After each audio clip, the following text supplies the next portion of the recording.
Hello, नमस्कार दोस्तों। आज हम बात करेंगे बजाज ऑटो स्टॉक्स के बारे में और जानेंगे इसके इम्पोर्टेंट सपोर्ट के बारे में। साथ ही मैंने आपसे कहा था कि इस स्टॉक्स में गिरावट देखने को मिलेगी।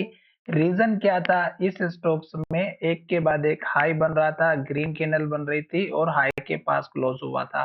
तो अगर आप यहाँ पे देखेंगे तो ये स्टोक्स का जब हाई बना था और स्टोक्स ने जो क्लोजिंग दी थी वो हमारी नीचे की दी थी और डोजी कैंडल या इन्वर्टेड हैमर बनाई थी और कहा था कि अब स्टोक्स में पोटेंशियल खत्म होते हुए नजर आ रहा है और जब स्टॉक इस कैंडल के लो को ब्रेकआउट करेगा तो गिरावट आएगी। और देख सकते हैं एक के बाद एक रेड कैंडल बन रही है, लो बन रहा है और लो के पास क्लोज हो रहा है। आज भी स्टॉक्स ने रेड कैंडल बनाई है और कल के हाई को ब्रेकआउट नहीं किया और लो के पास क्लोज होते हुए नजर आया है। तो अब आपको केवल वेट करना है और जब तक स्टॉक प्रॉफिट जो यहाँ पर जिन लोगों ने यहाँ पर एक बहुत बड़ा प्रॉफिट बनाया होगा तो अब स्टॉक से नीचे की तरफ आ रहा है सपोर्ट लेने के लिए। तो आपको सपोर्ट लेवल कौन सा देखने को मिलेगा? पहला सपोर्ट लेवल आप इस कैंडल के हाई का रख सकते हैं, 9,357 रुपए का। दूसरा सपोर्ट लेवल जो रहेगा वो इम्पोर्टेंट रहेगा इस कैंडल का हाई जो लगभग 9,260 के आसपास का है और यही आप स्टॉक के सपोर्ट का जोन भी लेकर के चल सकते हैं। क्यों? क्योंकि स्टॉक्स हमारा अप ट्रेंड में चल रहा है और जो पुराना वाला हाई लेवल है इसके आसपास सपोर्ट लेना बहुत ही जरूरी है।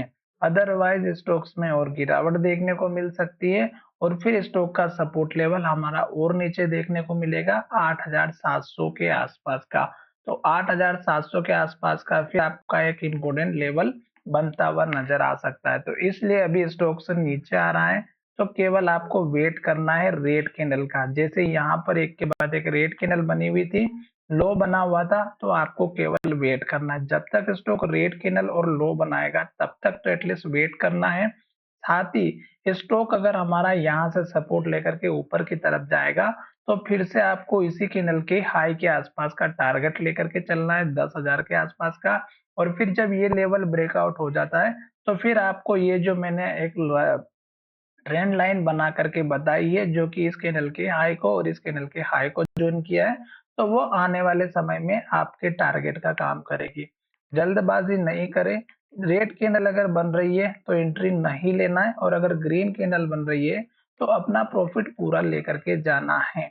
जब स्टॉक हाई बनाना बंद कर देता है, ग्रीन कैंडल बनाना बंद कर देता है, रेड कैंडल बनाना स्टार्ट करता है तो आपको केवल सतर्क हो जाना है क्योंकि अब स्टॉक्स में पोटेंशियल नहीं बचता है। तो चलिए वीडियो को यहीं विराम करते हैं। धन्यवाद, मिलेंगे नए वीडियो में।